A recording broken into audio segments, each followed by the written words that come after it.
তপনস কিচেনের নতুন ধরনের রেসিপি নিম পাতা ভাজা, আলুর সাথে মাখা নিম পাতা আলু ভর্তা। আপনারা দেখুন এবং উপভোগ করুন এর উপকারিতা। নমস্কার, তপন কিচেন থেকে আজ আমি আপনাদের জন্য এক ইউনিক রেসিপি নিয়ে এসেছি। ওভেন জ্বালে আমি কড়ার মধ্যে সামান্য তেল নিয়ে নিয়েছি। আজ আমি আপনাদেরকে দেখাবো নিম আলু ভর্তা। আগে নিম পাতাটা কাঁচা গাছ থেকে পেড়ে নিয়ে এসেছি, যেহেতু রোদ নেই তাই জলে ভালো করে ধুয়ে নিয়ে তেলে এটাকে ভেজে নিচ্ছি।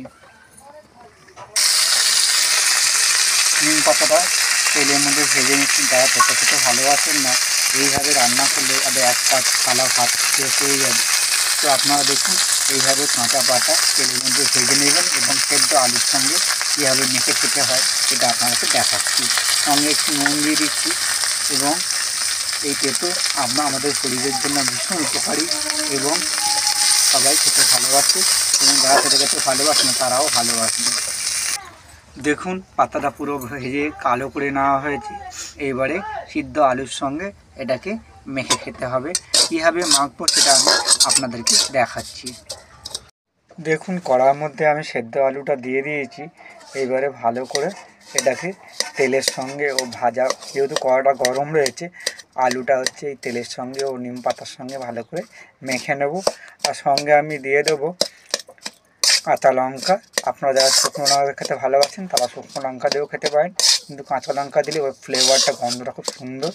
গরম ভাতের সঙ্গে আপনাদের খুব ভালো লাগবে এবং শরীরের জন্য ভীষণ উপকারী। নিম পাতা সব জায়গায় পাওয়া যায় না, তাই আপনারা যারা পাবেন তারা হচ্ছে এইভাবে বানিয়ে খাবেন। এখন ভীষণ ভালো লাগবে। এখন যেহেতু বিভিন্ন রকম রোগের উপদ্রব চলছে, বিভিন্ন রকম হাম বসন্ত বক্স এসব হচ্ছে, তার জন্য এই নিম পাতা বা বিভিন্ন তেঁতুল জিনিস শরীরের জন্য ভীষণ উপকারী। দেখুন সুন্দর করে মাখা হয়ে গেল। এইবারে আপনারা এটাকে গরম ভাতের সঙ্গে পরিবেশন করবেন। দেখুন কাঁচা লঙ্কা সঙ্গে নিয়ে নিয়েছি।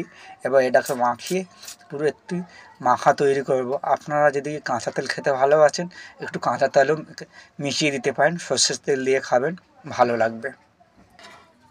দেখুন গরম ভাতের সঙ্গে এই নিম পাতা ভাজা আলু দিয়ে মাখা যে ভর্তা ভীষণ খেতে সুন্দর এবং টেস্টি। আপনারাও বানিয়ে খান, কেমন হয়েছে আমাকে জানাবেন। এর উপকারিতা সম্পর্কেও আপনাদের জানিয়েছি। যা কিছু উপকরণ সম্পূর্ণ ঘরোয়া, ডেসক্রিপশান বক্সে দিয়ে দেবো। যদি ভালো লেগে থাকে তাহলে তপনস কিচেনে গিয়ে একটা লাইক করে দেবেন। ভালো থাকবেন, সুস্থ থাকবেন। দেখা হবে অন্য এক ধরনের ইউনিক রেসিপি নিয়ে। ধন্যবাদ।